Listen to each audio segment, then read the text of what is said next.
Sabe aqueles momentos na vida em que tudo parece mudar de lugar? Uma mudança de carreira, o fim de um ciclo, uma nova fase na família são as grandes transições. E elas podem ser, ao mesmo tempo, empolgantes e, bem, um pouco assustadoras. Pois é, a pergunta que fica é: como a gente atravessa esses períodos? Como se encontra um norte quando as referências antigas já não parecem mais funcionar? É exatamente sobre isso que vamos conversar hoje. E para nos ajudar a pensar nisso, a gente vai mergulhar numa análise bem interessante de um estudo devocional. Ele usa uma história antiga para iluminar os desafios que a gente enfrenta hoje em dia. Então, vamos lá.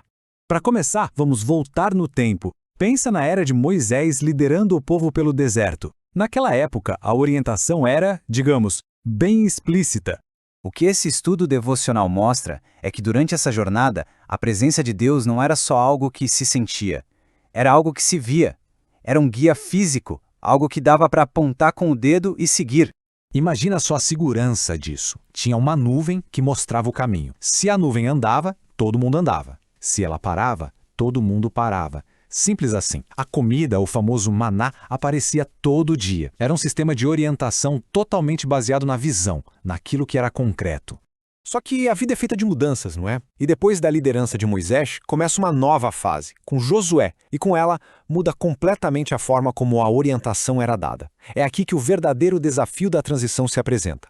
E essa comparação aqui, olha, é perfeita para a gente ver a virada de chave. O povo passa de uma orientação pela visão para uma orientação pela promessa.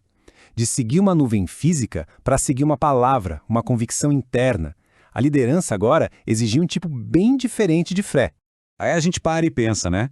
Peraí, se o método antigo estava funcionando tão bem, por que mudar? Por que trazer incerteza para um lugar onde antes existia tanta clareza? E a resposta que o estudo traz é muito interessante. A natureza de Deus não muda, mas suas formas de agir não são engessadas. A mudança de método não significava uma mudança no caráter divino, mas sim uma nova etapa no amadurecimento daquele povo. É aqui que a gente chega no ponto central da mensagem para quem está passando por uma transição. Aquele guia externo, a nuvem, pode ter desaparecido, mas foi substituído por algo ainda mais profundo. A nova diretriz, segundo o estudo, era essa. O foco não era mais sigam a nuvem, e sim avancem, porque a minha presença vai junto. A responsabilidade agora era caminhar pela fé, confiando que essa companhia divina estaria em cada passo. E esse versículo aqui, nossa, ele é o pilar de tudo isso. É a promessa que vira a nova bússola. A coragem não vem da ausência de medo, mas da certeza dessa companhia constante, não importa o quão desconhecido seja um novo território. Ok, essa promessa é poderosa, mas e na prática? Como é que a gente traz isso para o nosso dia a dia, para a nossa transição de carreira, de cidade, para a nova fase da vida? O estudo também traduz essa ideia em passos bem práticos. Então, o estudo aponta alguns passos, tipo mapa. Primeiro, aceite que as coisas mudaram. Lutar contra a nova realidade só gasta energia. Segundo, é preciso sintonizar na voz de encorajamento, como a que Josué ouviu. O terceiro passo talvez seja o mais difícil. Não focar nas dificuldades, nos gigantes pelo caminho, mas sim na promessa. E tudo isso leva ao quarto passo. Confiar que a presença que guia é constante, mesmo que não seja mais visível.